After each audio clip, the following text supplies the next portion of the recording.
kababayan, Papatangas, muli tayo ay ating panoodin ang ating pagpapatuloy ng budget hearing dito sa Appropriations Committee ng Konseho ng Lungsod ng Lipa. Ang pinag-uusapan po dito ay ang panukalang 1.078 billion pesos na inaakalang ipinapanukala na gagastusin sa year 2013. Bumabati po ang ating mga kasama, si Kasamang Pet. Magandang gabi po sa mga manonood. Dito naman po kami, Apak, Batangas. Huwag po nyo kayong maglilipat ng estasyon sapagkat napaka-importante po ang tatalakayan ngayong gabi. Magandang gabi po. Ang nag-provide po ng ating camera crew, ang 748 Combat Group ni Lieutenant Alan Soriano. Sa ngalan po ng aming group commander na si Major Cesar Aino Baton, ako si First Lieutenant Alan Soriano. Magandang gabi po sa inyo lahat, sa lahat ng mga nanonood ng Apak, Batangas. At ang ating pong sa sektor ng Action Group for Social Responsibility, si Meds Candy. Magandang gabi po sa inyong lahat. Nagpapasalamat po kami sa tuloy-tuloy ng pagsuporta sa amin at sa aming mga taga-suporta. Ang Baron Homes, ang San Pagdita Mart. December 1 to 8, yan po ang Alae Festival. At saka kami po ay ang regular na shooting ng ating programa ay sa Blue Sapphire tuwing Sabado ng alas 4 ng hapon. Pwede po kayong magpunta doon. Kayo ng mga concert. Ito na po, ang budget hearing natin. Sa ating Inchik Papang, good morning lagi ang Inchik. Good afternoon po to everyone. With the express permission of the Chairperson on Budget and Appropriation, we would like to call this committee hearing, budget hearing to order. On our list of budget hearings scheduled for today, we have our City Vet, City Treasurer's Office, Accounting, the remainder on our City Mayor's Office matters, and City Community Affairs Office. Unahin na po muna natin ang vet po natin, considering that he was also the first to arrive.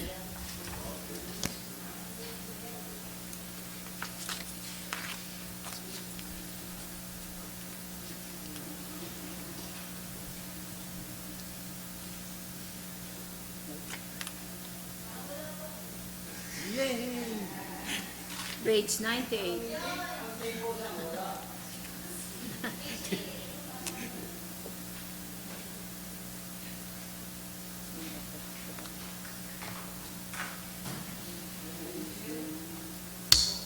The budget of the City Veterinary Office for the year 2012 amounts to 10,976,536.28, and now it is at 11,842,300.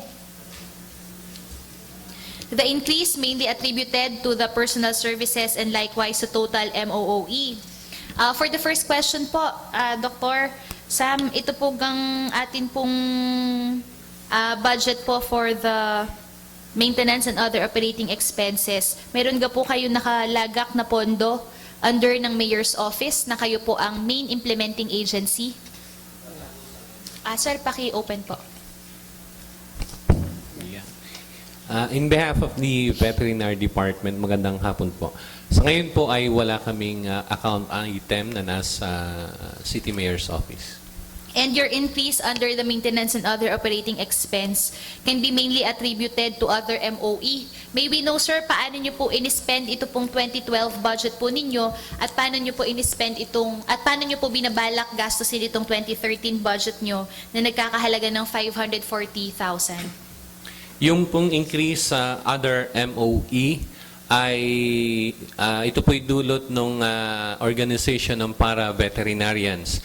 Ngayon po ay 30 po sila, kumukuha po sila o kumukubra ng at least 1,100 honorarium per month. Ito po ay pinropose ng maging 1,500 per month. 30 para-vets po sila, covering roughly 47 barangays. Malaki po ang tulong nila sa amin sapagkat mapapansin po ninyo yung aming Animal Health Division, one of the two divisions of our department, ay kulang po sa technical personnel. Currently, we have only 3 technical personnels in the Animal Health Division, 2 of which are veterinarians, 1 is veterinary aid 2. So yung pong organisasyon ng para-veterinarians compensates for the loss of our technical personnels. And for the record, sir, ano po yung mga duties and responsibilities ng mga para-vets po natin? Ang atin pong mga para-vets ay barangay-based. Sila po ang kauna-unahang nagre-report sa atin tungkol sa pagkakasakit ng hayop sa barangay. Sila po ay nagjo-duty ng once a month sa opisina upang makita o patuloy ang pag-aaral nila sa paghahayupan. Sa ngayon po ay, nung nakaraang taon po, ngayong 2012, may humigit kumulang 18,000 ulo na ng hayop ang kanilang nagagamot. Target po natin by 2013 na increase ito by 20,000 heads of animals in various species. So yung pong aming animal and zoological supply expense, malaking bahagdan po noon ay ginagamit po sa kanilang serbisyo. I would personally support also the increase of the honorarium for our para-vets. Considering na sa 30 po pa lang mga miyembro nito ay sila na rin po ang may coverage po sa 72 barangays. Yes, ma'am. And we believe that 1,500 actually is minimal pa nga po kung ikukumpara natin sa ibang bayan. Yes, ma'am. If we will, sige po, sir. The para-vets system here in Lipa is tinutularan na po ito sa buong Pilipinas. Tayo po ang naging model sa buong Pilipinas at ito po ay aming pinalilimbag o sinasabi rin sa ibang lugar. Bukas po atin ako ng regional meeting ng Calabarzon and Mimaropa area. Dito po nag-update din po kami ng experiences namin with the para-vet system. By February, we will be attending a nationwide organization of veterinarians. Doon din po, binabahagi namin ang experiences na magagandang nakukuha namin dito sa system na ginagawa po namin. Sige po. Siguro, Dr. Sam, kasi ito lang pong 2012 natin, nag-peg din po kayo ng several reversions ng amount po natin.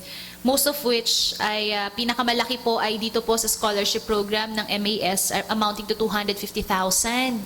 Supposedly, kung ito pong 250,000 na ito na savings po natin, ay kung i-divide na rin po natin ito ng pandagdag po siguro sa honorarium ng para-vets natin, they could have at least earned additional 8,000 pesos man lamang po for the entire year. Siguro kung sa 12 months pong iyon, at least man lang ho, dagdag ng mga 700 pesos sa kanila.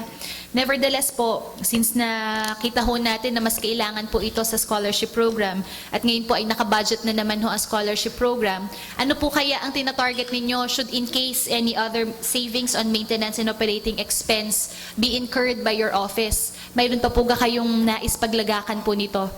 Normally po ang pinaglalagakan lamang kung kami man ay magkameron po ng savings MOOE ay ginagamit po lamang sa gasoline and oil and lubrication expenses. Isang bahagdan po kasi ng aming ipinapaliwanag sa inyo ay ang trabaho namin sa extension, yung mga nasa barangay.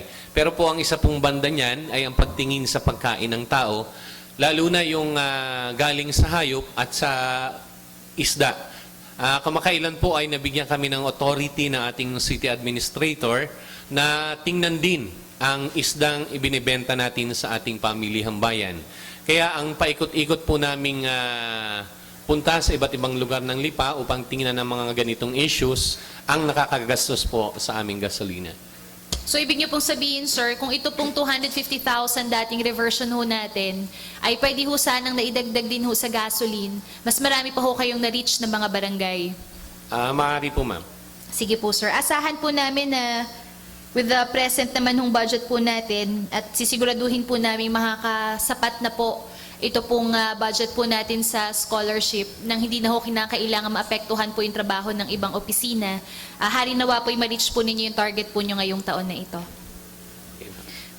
Wala na po ang katanungan sa ating pong City Vet, Papang? Wala na rin pong katanungan natin, Chairperson. We would like to discharge Dr. Sam. Maraming salamat po sa inyong pagdalo. Salamat po, ma'am. We shall proceed with the City Treasurer's Office po muna kasi nirequest po ni Councilor Avior na antay-antayin daw po siya para daw po sa City Accounting Office. Joke lang, hindi ko alam. Darating kasi Councilor Avior, parang wala naman nung pasabi. For our City Treasurer's Office, Sir Dodo, welcome back po. Sir, nung last tayo nagpulong dito, we requested for several justification na i-forward nyo naman po sa amin yung majority of the papers and other offices na nag-comply. Sir, ang ano ko lang po dito, comment ko lang po, when we forwarded po kasi the list to you, ang nire-request po namin ay justification. Ay ang napunta po sa amin ay certification. Parang ang ano po kasi namin ng justification, parang basis po paano po nag-arrive. For example po, justification kung paano po naging 15 million ang kita ng kolehiyo ng lungsod ng Lipa ngayong 2013, considering na last year po, 2012, ngayong taon na ito, 15 million na rin ho yung income natin. Ay ngayong pong taon na rin, implement ho natin yung reduced rates po para sa mga Lipenyo. So, paano po yung strategy nito? Dadagdaga daw po tayo ng additional na non-Lipenyo na enrollees? Or mag-i-increase po tayo ng fees para po doon sa mga existing na non-Lipenyos? So, ang natanggap po namin dito ay parang patunay na 15 million ho ang kayang income. Pero yung breakdown naman ho, paano ho siya ma-arrive at, yun po yung hinahanap po sana namin. Okay po, Madam Chairman, pasensya na po at ako last week, medyo ako naging busy. Aking inform yung concern income generating department regarding that matter. And perhaps this week or ipo-forward namin sa inyo yung justification. Sige sir, kung maaari po sana makalambing kami ng before po ng Thursday po ng umaga or ng hapon. Kasi po ang target po namin ay mag-create na po ng committee report insofar as the income is concerned. Unahin po muna namin si income kasi medyo mahaba-haba pa po si expense. So as early as possible, makapag-deliberate na ho kami ng whether or not the income already passes po to the sanggunian. At nang sa ganun, medyo kung meron pong adjustment, magawa na ho ng maaga.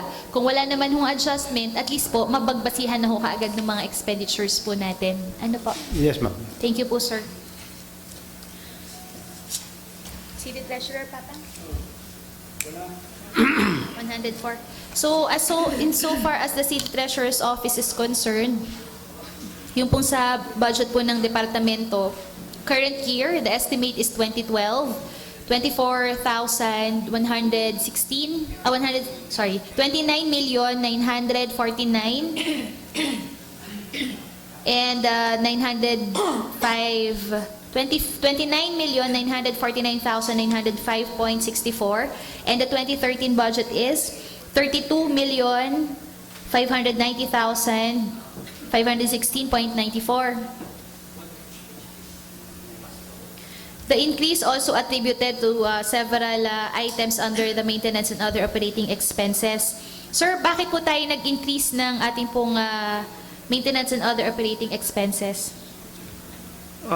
Yung pong increase na almost 750,000, so po yung attribution nun para doon sa ating election expenses. Kasi next year, meron tayong election. So, during election, meron po tayong activities related dun po sa election. I see. Sir, can we break down the expenses po for this election expenses? Hindi naman po campaign expenses. Yeah, actually, binasihan ko yung nagdaan na yung ating May 10, 2010 national and local election. Yung pong budgetary requirement, nagkaroon po tayo ng 800,000 no, na ginastusan. So mainly, ang kulong po doon yung other office supplies, other office supplies and honoraria of employees na naka-detail for election purposes. Sir, for the record po, ano po yung mga functions po ng mga naka-detail po nating mga persons na ito? Yung po no, not detail, na-nominate natin for that purpose. Yung po yung mga empleyado rin ng ng Treasurer's Office galing sa iba't ibang division na after office hours, pagka yung 2 weeks, 3 weeks, o 4 weeks before election, yun po nag-overtime na para i-prepare yung mga gagamitin sa election. Sir, ano po yung mga usually pong piniprepare po nila for election? Dati, yung po mga orna natin, pinipintahan yan, kasi luma na, hindi naman lahat na-provide nila ng bago. So, nangangailangan din tayo ng pintura. Tapos yung mga office supply, yung mga election supplies, yun po bago natin ipadala sa mga kanya-kanyang precincts for the 72 barangays, yun po ating sinesegregate at pinagkasama-sama by precincts, by barangay, for each barangay. So, marami po yun. Sir, laki po ng savings nyo ng maintenance and operating expense last year. Nasa 440,000 po. And then, actually sir, ano po pala, nasa 500,000. Kasama na po yung sa hindi po savings, maintenance and other operating expense for a total of 500,000. Does this mean, sir, medyo maalwan-alwan, nabawasan ho ito ng kalahating milyon yung budget po ninyo? Hindi ko po masasagot yung operation for next year, considering na ito po kwenta doon na ito by per accounts. Like for example, yung pong traveling expenses, yung po may mga activities tayo na ginagawa, like for example, yung fieldwork activities, tapos yung mga pag-attend ng mga concerned employees, sa mga seminars, conferences, and so, and then yung iba naman po, may kanya-kanya rin ko. So I don't know kung saan nanggaling yung savings for 2001, for what particular items. Meron po ba tayong information from the budget kung saan po natin nahugot from the Treasurer's Office? Ang nakalagay lang po kasi sa amin dito, savings on maintenance and operating expenses, 440,000. Ordinance number 2012-14. Tapos maintenance and other operating expenses, ito naman po yung ginamit sa JO, 60,000. 2012-25 po na ordinance. Medyo hindi daw po yata aware si Sir Dodo kung paano po nagka-savings ng MOE, ang Treasurer's Office. May mga realignment po Yes, ma'am. Realignment po siya. para sa opisina din Mass nila. scholarship program po. Ito daw po ay galing po sa training, yung savings po nila. Kasi training, alam ko.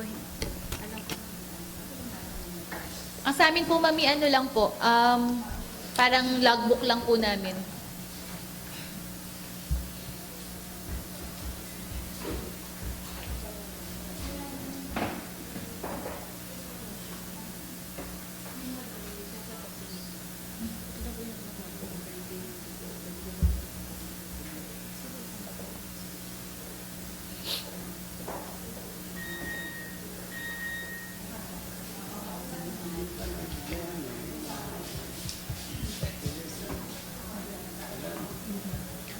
Sir Dodo, for your information po, nung last po kaming nagkaroon ng budget hearing, parang ang naging agreement na rin po natin together with our budget officer, which are also incorporated po dito sa ordinansa. Kapag po meron pong succeeding reversions on savings also, the request will be forwarded to us, of course, care of Attorney Leo, concurred also by the budget officer. But we shall be requiring also the conformity of the department head concerned. Para po lahat po ng mga savings, lahat po ng reversions, we can have an assurance na dumaan na po sa departamento at yung pong mga expected po na supposedly pagkakagastusan po niya ay medyo naka-heads up na po sa departamento at alam po niya kung paano maapektuhan yung mga existing na programa. Yes, sa akin po lang, Madam Chair, hindi natin pwede na expect na yung next year Ay the same doon sa current year. So maybe this year, pwedeng nakapagtipid o hindi agad na rin nagamit, kaya nagkaroon ng ganyan savings. So, siguro sa pangailangan, so, at nakikita naman na hindi natin pwedeng maubos this year, Apo. ay yun naman ho, wala man sigurong illegal o ikaw sa ating batas na hindi magamit yung savings. Sa reversion. Pero for next year, hindi ko po makukuhan, considering na per accounts, halos hindi naman kami nag-increase. Apo. At yung nga pong iba, nagbawas pa kami para lang magkaroon ng augmentation for other items. Yes, sir. So I think this is reasonable na, and then ina-expect namin na kaya hindi na nga po kami nagkaroon ng increase para naman maging appropriate naman yung dating ng aming nung proposed budget. Sige, sir. Considering I have no further question under the City Treasurer's Office, may question pa po ba ang ating mga kasamahan? Wala na po. We would like to short, Sir Dodo, under, of course, the office po na budget. Pero if we can request you to stay, meron lang po kami ilang mga queries mamaya din po. Lalo na po sa disbursement po na procedure. Kasi nung nag-meeting po kami or nag-committee hearing po kami regarding sa budget last week, parang meron po kami mga pending questions on how several items were disbursed. Gusto ko lang po iklaro yung payment ng methodologies at saka po yung, I know issuance of checks fall under your department, pero yung compliance ng mga dokumento, I would like to verify if it's under the budget office, the city accountant, or sa inyo po. So, I have no further questions sa Treasurer's Office. We shall proceed to the accounting office. Thank you, ma'am. Thank you. Ano pong page na accounting?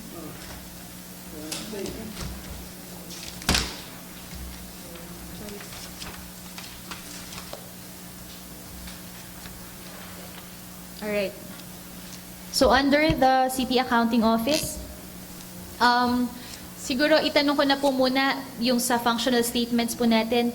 Ma'am, insofar as compliance with the documents required are concerned, before ordering payment, ito po ay magpo-fall under po ng inyong opisina? Magandang hapon po, Honorable Council. Yes, ma'am. And insofar as compliance po ng mga dokumentong ito ay concerned, ito pong, may natatandaan po ba kayo na in-approve na payment or dinisburse po na payment natin regarding po sa subsidy po ng rehabilitation center amounting to 500,000? Subsidy to the rehabilitation center? Yes, ma'am. Wala pa pong direktang dumadaan sa aming opisina regarding dun sa subsidy for the rehabilitation center. May we know po sa City Budget Office? Ito po ba, ma'am, na 500,000, 2012 budget under ng Mayor's Office? Has this been obligated po to answer for the equipment sa loob ng rehabilitation center as made mentioned also by the City Administrator's Office? Ito po yung listahan namin. Ang subsidy to rehabilitation center ay nagkagastos tayo sa supplies and materials worth 131,227 at meals served in the inauguration ng bahay ni Kuya. Ano po, ma'am, yung sa meals? 68,200. Sa inauguration lang po to, ma'am. Okay. So, 131 plus 68, that's almost 200,000 po, ma'am, ano? May natitira pa po tayong 300,000 sa account na to. Yun, Ma'am Judy, insofar as yung pong supplies are concerned, are this allocated to the rehabilitation center and subsequently ordered payments relating to the rehabilitation center po? Madam, Meron po tayong mga na-obligate na pero hindi pa po na kinokompleto pa po na yung documentation kaya hindi pa po dumadaan sa aming opisina. Kasi may so other ibig sabihin- offices pa po Apo. itong dadaan. So hindi pa po to paid, ito pong 131 na to, tsaka po itong 68. Maaari po. Obligated pa lang po sa Obligated pa kanila. lang po siya. And if you will be requiring the necessary document, will this require also the appropriate ordinance or resolution approved by the Sangguniang Panglungsod, considering that no money shall be spent without any law appropriating the same? Di po ba meron po sa 2012 budget na nag-a-allocate ng subsidy to rehabilitation center? For the record, ma'am, nung pong kami po ay nagba-budget hearing po dito, na-mention ko din po siya nung last po naming session, nung itanong po natin kay sa budget committee na nag-aral, hindi pa po ako kasama noon ng budget committee, kung para saan po yung allocation po na yon. Ang manifestation po ng miyembro ng mga komitiba ng appropriation during that time, ay ito daw po ay gagastusin pambayad po ng subsidy ng isa pong pinaparehab outside the city of Lipa. Yun po ang nakalagay po sa records. And if this will be interpreted po, sang-ayon po doon sa intention po ng sanggunian, ito po ay naaprubahan sang-ayon po doon sa manifestation pong iyon ng miyembro po ng komitiba. Nevertheless, ma'am, hindi po ba natin nire-require na mayroon pong ordinansa or resolution na nag-establish po ng isa pong rehabilitation center prior to any amount being spent or appropriated for the same?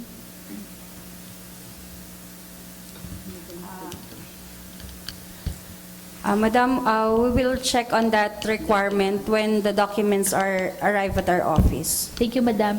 Considering na ito naman po ay naka-obligate pa lang din naman po, Ana. Pero ma'am, yung kay scholarship po natin, medyo ito po yatang taon na ito, from an amount of 10 million, we have incurred more scholars than what was originally budgeted. May we know, ma'am, kung ano po yung status ng payment po natin sa mga schools na nag-accept po or kapartner po natin sa scholarship program? Meron po ba tayong in-order na payment amount sa kanila ngayong taon na to at magkano po yung nag-total? Madam, we pay based on the statement of account provided by the school.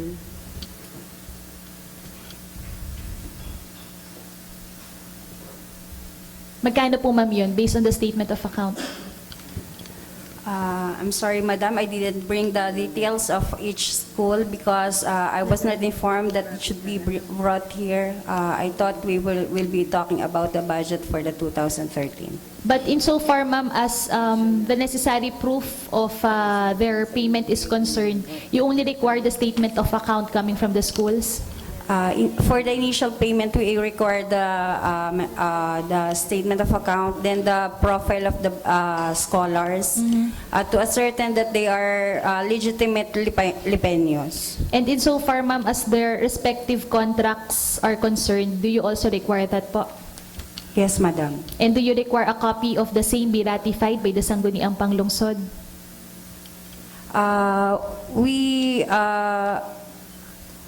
There's a resolution from the Sanggunian authorizing the city mayor to enter into any contract and represent the city. So we attach that yung 2010. You're General- pertaining, ma'am, to the blanket authority Yes, madam. issued po. Ma'am, are you also aware na dun po sa blanket authority, may kolatilya po siyang nakalagay, subject to the ratification of the Sanggunian, any particular contract that the mayor shall be entering into? I'll going to check on that provisions. Sige po, ma'am. Kasi ang sa amin lang naman po, siguro alam nyo rin naman po kung ano rin po yung level of compliance ng bawat isa rin pong opisina.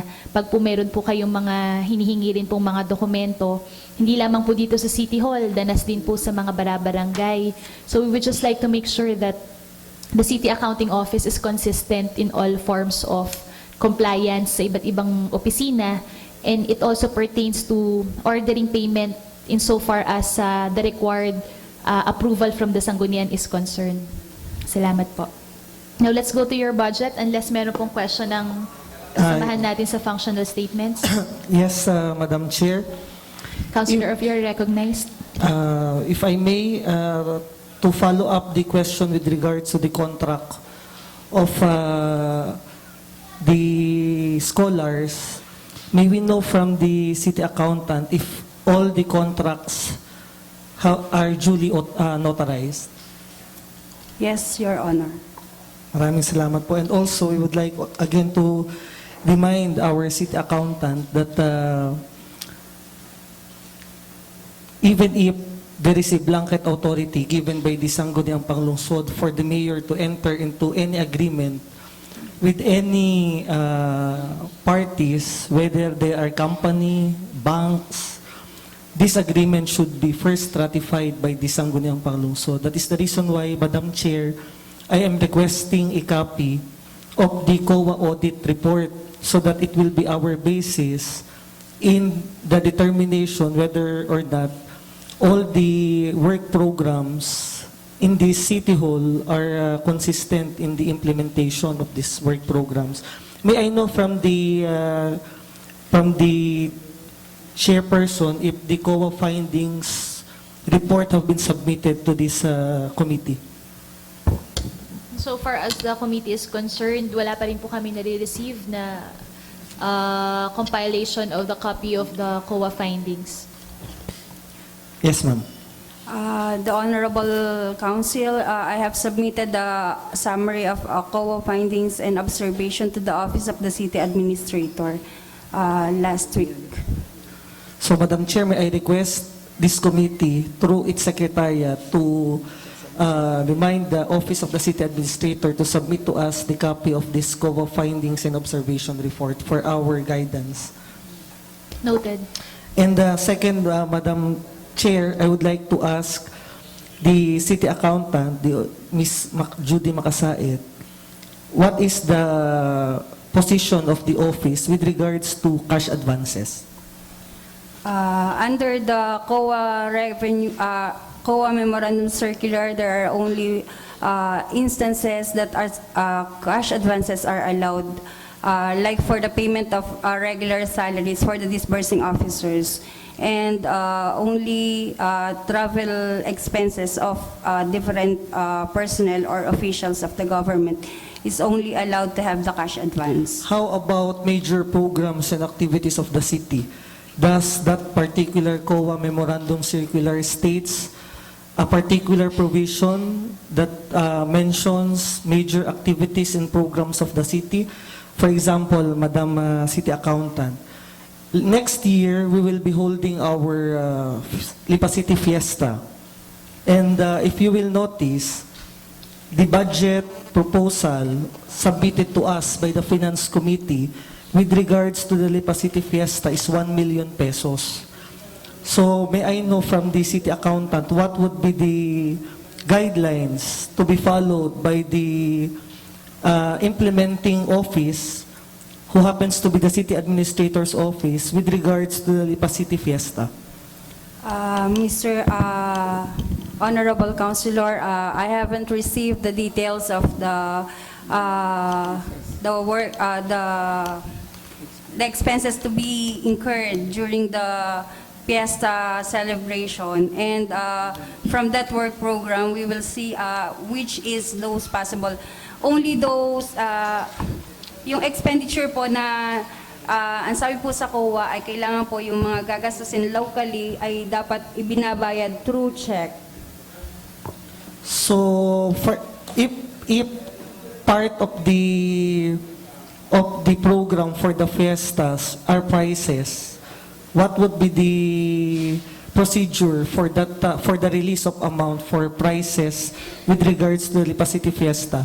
Because during the time we celebrated our Foundation Day this year, we budgeted an amount of 500,000, and I know you know na hindi po ganun kadali natin na-release yung amount na 500,000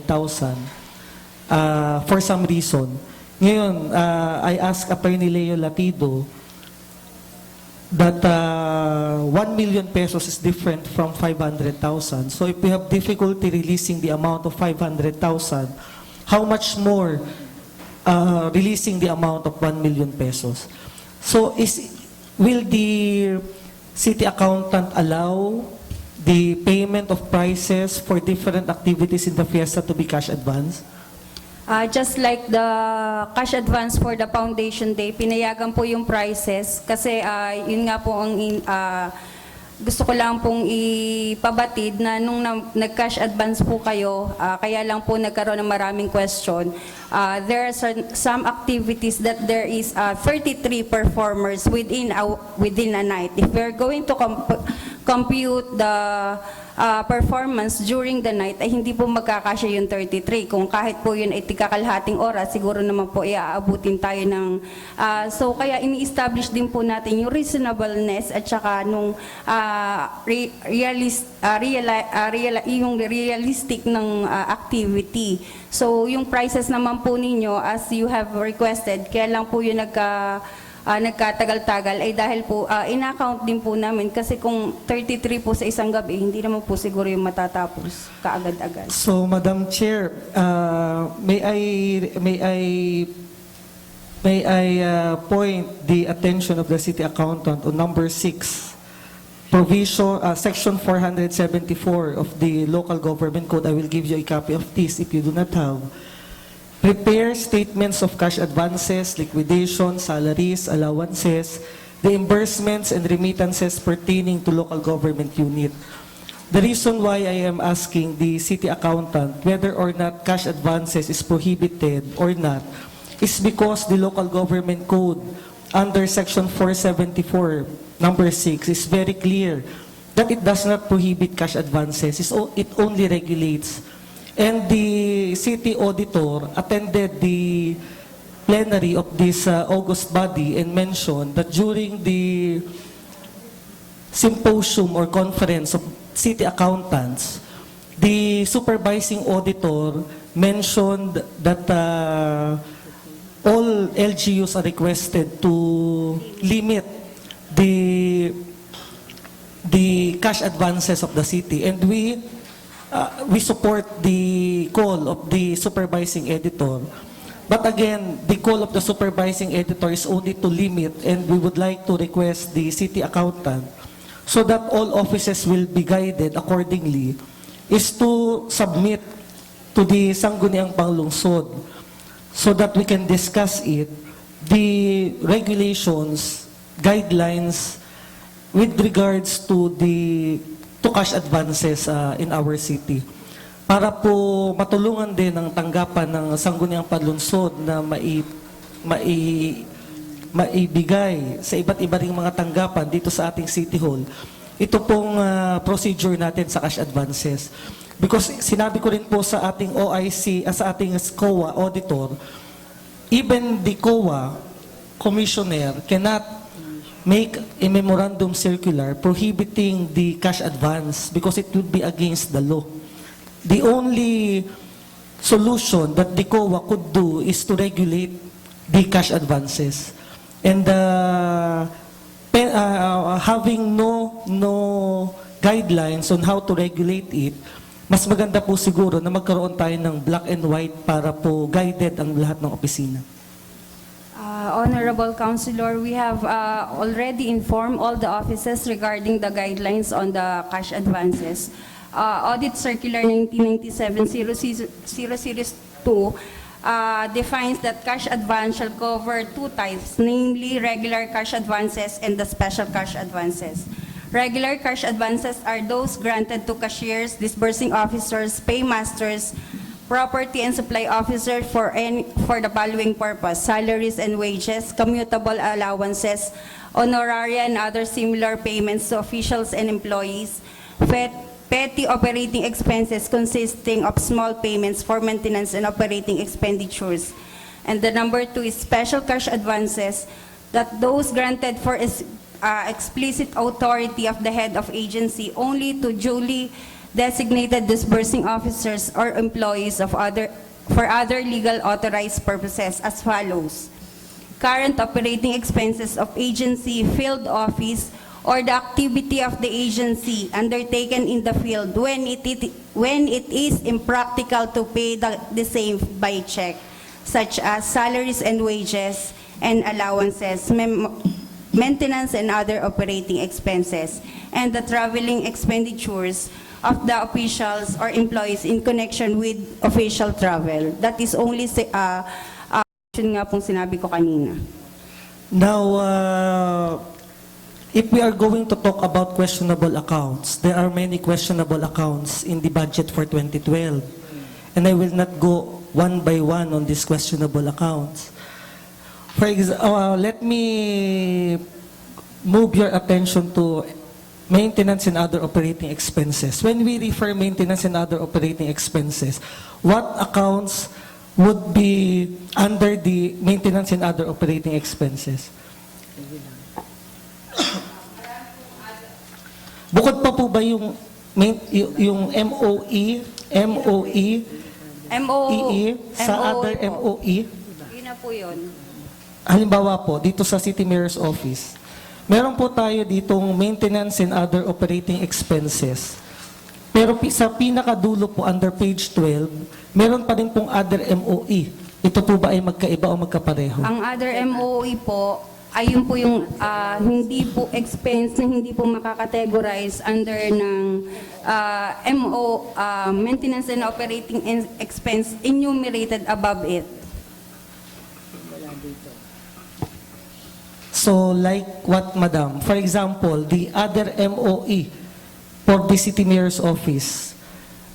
Madam Chair, may we know if the executive have already submitted the accounts under other MOE of the City Mayor's Office, the breakdown? Madam Chair, may we know from you, from this committee, whether the Finance Committee has already submitted the breakdown for the other MOE of the City Mayor's Office? Hindi pa rin po. May we request the chairperson to direct the Finance Committee to submit also the other MOE breakdown for the City Mayor's Office, so that we will know how what are the items under the MOE. The request is noted. Kasi, Madam Chair, marami pong account dito sa other MOE, kung maaalala ninyo, na tayo po ay nire-align at nire-revert sa ibang bagay, hindi ko na lang po sasabihin. Para po, pero yan naman po ay nasa record ng Sangguniang Panlunsod. At yun pong mga realignment na inilagay natin dito sa other MOE, ay doon po natin ibinayad sa mga ipinamigay din po natin sa atin pong mga kababayan. Na alam naman po ninyo, dito natin kinuha yung mga items na yon sa account ng other MOE. Alright, we shall make a summary of the list that we shall be requiring the Finance Committee to submit. Any other question pertaining to the City Accountant Office? Let us proceed with the budget, Madam Chair. With the current year, 2012, 13,648,184.48. And this year, 14,714,566.72, mostly pertaining only to the increase in other in personal services, and no increase with the total MOE. I have no question pertaining to the City Accountant Office. Any question? No more question, Madam Chair. Alright, we would like to discharge everyone for this particular committee hearing. Maraming salamat po sa inyong pagdalo. We would like, however, to remind the Finance Committee to provide to us the breakdown of the requested other MOE of the Mayor's Office as requested by Councilor Avior. To reiterate, the justification for the offices to be deliberated by next week, uunahin na po muna namin yung income. So if we can have it by Thursday or earlier than Thursday, the list of COA findings, we would like to request Attorney Leo to forward to us the copy of the COA findings as forwarded already by the auditor. And Tita LV, ariga pong mga items under ng Mayor's Office, we keep a ledger of those particular accounts. Yes, ma'am. Can we request the ledger for the other MOE of the Mayor's Office? If you can bring na lang po the actual, hindi naman po kami hingi ng kopya na para hindi nyo na ho i-reproduce. Kindly bring na lang po for inspection. Tapos, pati po doon sa, under ng Mass Development Program, under ng Employees Development Program, under ng Community Enrichment Program, under ng Program for the Urban Poor, under the program of the health card, under the program of the scholarship, both for mass scholarship for indigents, tsaka grant for employees education.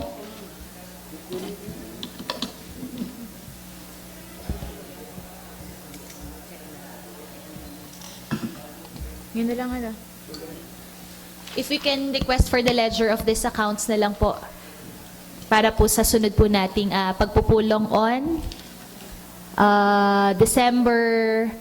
November 20, December 3 na po, ano? December 3, Assessor, City Health Office and Agriculture. And again, a rundown of the requested accounts under the City Mayor's Office.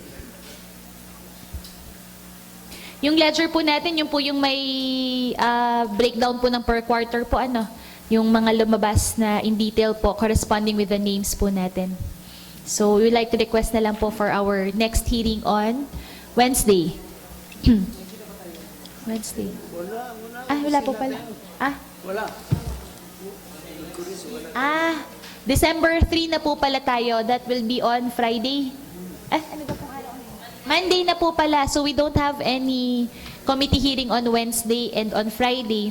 Ang hihintayin na lang po namin ay yung justification on the income. May Thursday ka po tayo dito na ano. Kukuhanin na lang po namin sa opisina po ninyo. Yung pong ano. Kasi po ang Thursday, Friday po ano. Wednesday, Thursday, Friday ay SP seminar po. Kaya, tas Friday po ay holiday. So, ipapakuha na lang po namin sa office po ninyo sa Thursday po. Ano. Tapos, insofar as the books of accounts are concerned, yung ledger po ng ating pong disbursements pertaining to the accounts that we have mentioned, we would like to request the same on December 3 na lang po. Ano. Thank you very much po. Maraming salamat po sa inyong pagdalo. Mga kababayan, napansin po natin na masyadong payapa ang ating usapan ngayon.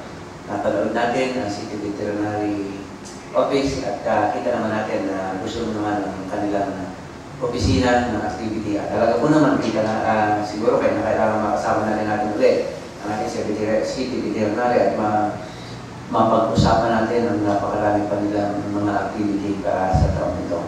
At isa po yan sa mga very good performing agencies ng City of Lipa. Kapaki-pakinabang po talaga ang kanilang opisina. Ang atin pong accounting office, ayan si Miss Judith Makasaet. At siguro nagkatanungan lang naman sila ng kanilang mga ginagastos, yung daw MOE. And then, yung sa City Treasurer naman natin, kasama PED, mga naglilinaw lamang sa kamukhang meron yatang hindi pa na gastos na portion ng kanilang budget last year, kaya tinanungan yung konsihala ko. Baka pwedeng hindi na rin isama yung portion na yun ng budget for the next year's projection. At malinaw naman ang sinabi ni Treasurer na yun daw ay pwedeng maaaring kung hindi man nagastos ngayon, kaya maaaring sa next year ay kailangan yung mga activities na mga kailangan pa rin ng paglalaan ng ganitong pondo. So, kasama kayo, anong nasasabi? Sa amin, nabanggit po tungkol sa City Veterinarian, talagang masasabi ko na very active ang ating City Veterinarian in a sense na para sa kalaman ng marami, ito lamang nakaraan, nagkaroon kami ng Farmers Forum dito sa Batangas City, sa Bulwagan, Batangan, at nag-present itong ating City Veterinarian at pinaliwanag niya kung ano yung programa ng kanilang departamento At sa ganda ng kanyang presentasyon na napakaliwanag, ay nirekomenda namin na gawing ehemplo yun para sa buong Batangas.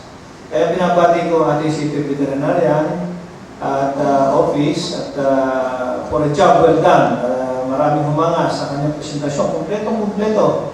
Hanggang hindi ko na lang may papaliwanag dahil mahaba, pero napakaganda. At siguro maaaring pwede nirekomenda na bigyan ng malaki-laking budget ang ating City Veterinarian.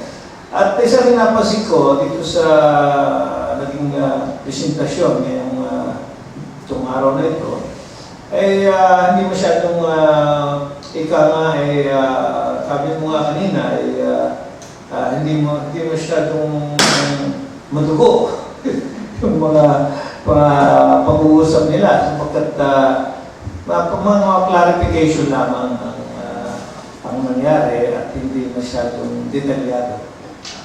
Sapagkat ito yung mga opisina na siya, ang unang-una ay wala namang, ang mga ginagawa nila, puro mga services sa loob ng opisina ng city. At saka ito yung mga magagandang performance ng opisina nito. Si Kasama Mets. Magpapasalamat lang po ako sa mga taong lubos na sumusuporta sa aming programa at sumusubaybay sa APAP Batangas. Kami po ay nasa Blue Sapphire tuwing Sabado ng hapon, alas 4 ng hapon. Kung mayroon po kayong gustong ipabalita o i-announce, pumunta lang po kayo sa amin. Minsan po kami nasa Silion Pavilion kapag may gaganaping ibang mahalagang bagay. Ito po ay matatagpuan sa may likod ng SM Department, SM Lipa. Kami po yung lubos na nagpapasalamat sa Sampaguita Mart, kay Mrs. Adric Amparo sa tuloy-tuloy na pagsuporta sa aming programa. Ang Sampaguita Mart po ay matatagpuan sa labi ng public market, Lipa City, para sa mga murang bilihin at sa magagandang pangangailangan sa inyong bahay. Meron din po silang fresh fish and pork at may Lotto outlet. Maraming salamat po sa Sampaguita Mart at kay Mrs. Adric Amparo. Nagpapasalamat din po kami sa Banner Homes kay Mr. Noel Macasaet. Sila po ay una sa Batangas using Australian technology para sa mahuhusay at matitibay na bahay. Meron po silang Citaville at St. Francis Residences. Kung gusto niyo pong makipag-ugnayan lamang sa Banner Homes para sa inyong bago at matibay na bahay. Inaanyayahan din po namin ang lahat na tumungo sa Tanawan City at maki-join up sa Alae Festival. Ito ay gaganapin from December 1 to 8 sa Tanawan City. Napakarami po activities aside from the trade fair and Miss Batangas and other parades and celebration. So, kaya po, dumalo lamang po sa Alae Festival. Abalang-abala sa Alae Festival ang ating mga kasama sa tourism na sina Irene at saka ang ating Batangas tourism officer na si Emily. Ang mga ito ang punong abala dito sa paghahanda nito. At ito pong Alae Festival ay ito para sa ating mga Batanggenyo at ating anyayahan ng ating mga kaibigan kung kayo may mga bisitang taga ibang lugar. Isama ninyo dito December 1 to 8. At ito po ay pag-celebrate ng foundation ng ating Batangas sa province. Pinapakita rito ang mga the best of what Batangas has. Yun nga po, may mga activities kamukha ng mga fun-run. Mag-fun-run po tayo sa December 1, kasali diyan ng 748 Combat Group. Alam ko magbibigay ng update si Gerta ng Alan Soriano. At mayroon pa rin pong may mga gabi ng mga artista diyan. May maraming programa. Siguro po pwede natin makita sa tourism website ang ating Alae Festival. Otherwise, tumawag po tayo sa ating mga tourism offices ng Lipa, ng Batangas, ng Tanawan, ng Santo Tomas. Siguro update naman ng ating kasamang Alan Soriano. Nitong nakarangin po ang aming 740 Combat Group sa pumumuno ng aming group commander na si Cesar Ilibaton.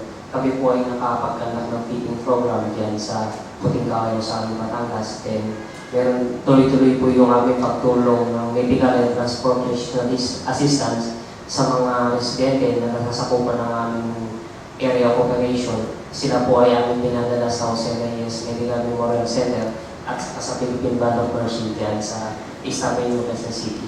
Regarding naman po sa Alahin Festival, kami po ay naimbitahan ng Sangguniang Pandalawigan na mag-participate dito dyan sa Palawan sa kanilang annual, ang pinaka-kick-off activity ng Alahin Festival. Kita-kita na lang po tayo doon. Magandang gabi po sa inyong lahat. So, salamat Meds, Lieutenant Soriano, sa Fed. Siya nga pala, itong ating kasamang si Dingo, pinupulong natin sapagkat 2 araw ng abala ito dito sa ating mga bisitang taga-Sweden, mga Rotary Friendship Exchange visitors natin. Sinamanahan natin din yan sa Taal at saka sa Tagaytay at kaninang umaga ay kasali dito sa flag raising ceremony sa ating Kapitolyo. Mayroon po silang kasamang mga taga Santa Rosa Circle. Nag-alay sila kay Governor Vilma ng ating mga wheelchair na ipamimigay sa ating mga ilang enlightened recipients dito sa Batangas, province sa Batangas. Ang ganda po ng mga wheelchair na binigay doon. At saka kasama rin natin si Past District Governor Ray Castillo at nagagawan ng pasasalamat na laki para doon sa kanyang pagtulong dito sa Polio Plus and Polio campaign ng District 3820. At ito pong ating friendship exchange na ito, sinama rin natin dito sa Philippine Ports Authority at ipinakita natin sa ating mga bisita yung mga the best that we have dito sa ating ports na siguro dito daw sa Pilipinas ay nangunguna na port at